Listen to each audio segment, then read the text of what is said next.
Title: Echoes of the Pines. The chalet stood amidst the dense forest like a silent sentinel, its wooden exterior weathered by years of solitude. Nestled deep within the embrace of the towering pines, it exuded an aura of mystery, its windows reflecting the eerie glow of the moon.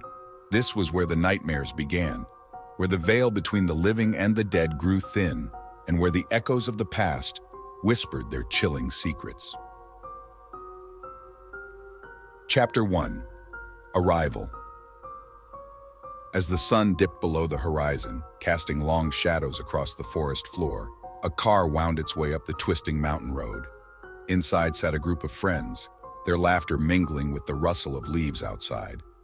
Among them was Sarah, a young woman with a penchant for adventure, and her friends, Alex, Rachel, and Michael.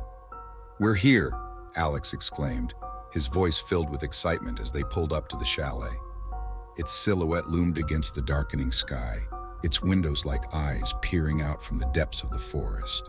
The group unloaded their bags, their footsteps echoing in the quietude of the forest.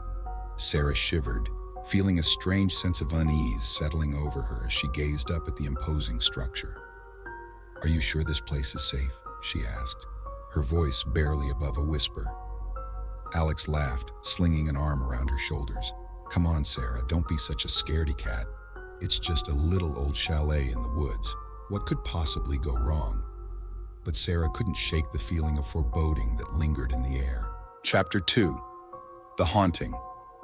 As night fell, the group gathered around the crackling fire in the chalet's cozy living room. Shadows danced on the walls, casting strange shapes across the room. Outside, the wind whispered through the trees, its mournful wail sending shivers down Sarah's spine. "I heard that this place is haunted," Rachel said, her voice barely audible above the howling wind.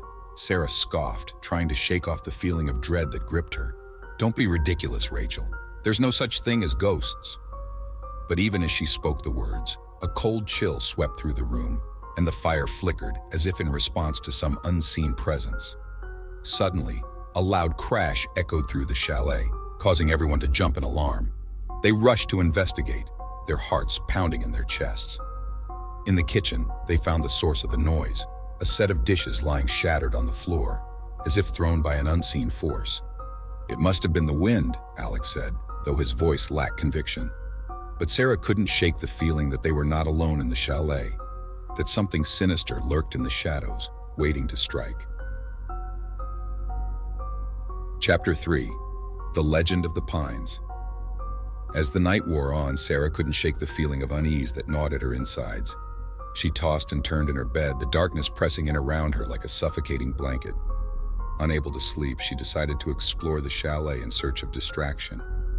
As she wandered the dimly lit corridors, she stumbled upon a dusty old book nestled among a pile of forgotten belongings.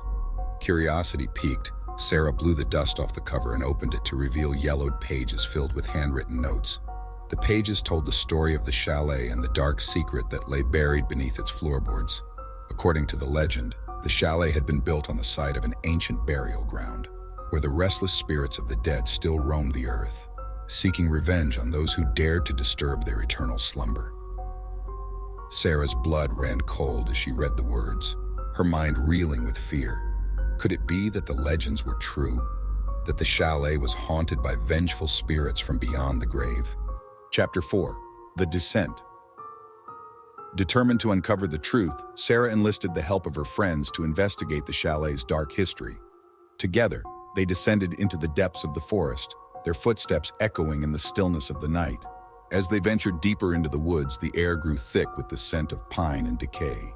Strange noises echoed through the trees, and shadows danced on the forest floor, their movements fluid and unnatural. Suddenly, they stumbled upon an ancient burial mound, its surface covered in moss and lichen. Sarah's heart pounded in her chest as she realized the significance of their discovery. "This must be the burial ground mentioned in the book," she whispered, her voice trembling with fear.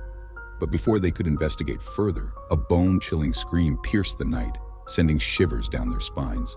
They turned to see a figure emerging from the darkness, a spectral apparition with hollow eyes and outstretched arms. With a cry of terror, they turned and fled, their footsteps pounding against the forest floor as they raced back to the safety of the chalet. Chapter 5. The Final Confrontation. Back at the chalet, Sarah and her friends huddled together in the dimly lit living room, their hearts still racing from their encounter in the forest. Outside, the wind howled like a banshee, its mournful wail sending chills down their spines. "We have to do something," Sarah said, her voice filled with determination. "We can't let whatever is out there terrorize us any longer." With grim resolve, they armed themselves with makeshift weapons and ventured back into the night, their eyes scanning the darkness for any sign of their unseen foe. As they reached the burial mound, they found themselves face to face with the spectral figure once more.